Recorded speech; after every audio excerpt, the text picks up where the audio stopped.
সকালবেলা 6টা বাজে ঘুমের থেকে উঠে গোসল করে তারপর আমরা কাজে যাই। এমনও দিন আছে আমরা সকালবেলা নাস্তাও করি না। রাতের 8টার পরে আসি কাজ থেকে, আইসা যে খানা খামো ওই শক্তিটাও থাকে না, সেখানে আমাদেরকে রান্না করে তারপর খাইতে হয়। আমাদের কোনো ছুটি নাই।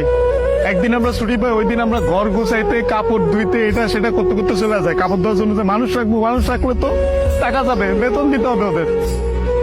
ওই টাকাটা বাসায় আপনাদেরকে পাঠাই, তারপর ওইটা দিয়ে আপনারা ফুটা নিবেন। আর এই যে ইস্ত্রি করা, এই যে ভাজ আলা কাপড় বেরা ঘুরেন। আর এই যে কাপড়, আমরা কাপড় পরতে পারি না ওইখানে। এই যে এখানে দেখেন না ভালো ভালো কাপড় পরে ঘুরতেছি, এটা খালি আব্বা আম্মা আত্মীয় স্বজন দেখে ভাবে যে পোলা অনেক সুখে আছে। ওখানে তো জামা কাপড় পরার টাইমই পাই না আমরা। কখন জামা কাপড় পরবো? সারাদিন তো ইউনিফর্ম পরেই টাকা লাগে। রাতের বেলা বেলা খাওয়ার পরে এই যে 5টা মিনিট মা বোন বাপের সাথে কথা বলি, ওইটাই আমাদের জীবনে সারাদিনের সুখ। সারাদিন কষ্ট করে ওই যে 5টা মিনিট মায়ের সাথে কথা বলবো, এটার জন্য 16 ঘন্টা 18 ঘন্টা করে আমাদের চাকরি করা হয়।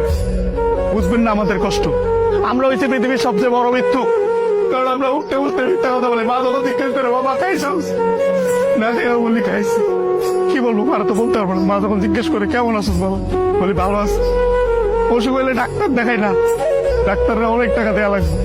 মা জিজ্ঞেস করে বাবা ডাক্তার দেখাইছিস, ওষুধ খাইছিস, বলি যে খাইছি। কিছু বলার নাই তো, মিথ্যা বলো ছাড়া কোনো উপায় নেই। আমাদের মতো মৃত্যু কার কেউ নেই। আমাদের কোনো ঈদ নাই ভাই, ঈদ করেন আপনারা। আমরা সেবাই পোলাও পরবা খাইতে পারি না। সকালবেলা উইটার নামাজ পড়তে গিয়ে আইসা বন্ধুরা একজন আরেকজনের জড়াতে কান দিই। তার মা বাপ নাই, কি ঈদ করবো? ঈদ তো করেন আপনারা। আমি আমার মার চেহারা 5 বছর ধরে দেখি না। 5 বছর পরে আমি দেশে এসেছি। যেই ছেলে মায়ের হাতে খাবার না খেলে পেট ভরতো না, ওই ছেলে মায়ের চেহারা দেখি না 5 বছর। ঈদের সময় জিজ্ঞেস করে বাবা কাপড় সময় কিনছিস, বলে কিনছি, কিন্তু কিনি না। 5 বছর ধরে 1 বছর পরে ঈদ করতেছে। আর আপনারা নতুন নতুন জামা কাপড় পরেন, জুতা কিনা লাগবে, এটা কিনা লাগবে, সেটা কিনলে ওরে এটা তো ওরে এটা তো সব ধার খরচ করে দেয় আপনাদের ঈদ করার জন্য। খুব ইচ্ছা করে ঈদের মধ্যে চলে আসে, কিন্তু ছুটি পাই। 5 বছর পরে ছুটি পাইছি। আপনি তো বলেন জুয়া খেলে, মেয়েবাজি করে, এগুলো স্বপ্ন, এগুলো স্বপ্ন, এগুলো আপনারা করতে পারেন, আমরা তো চিন্তাও করতে পারি না।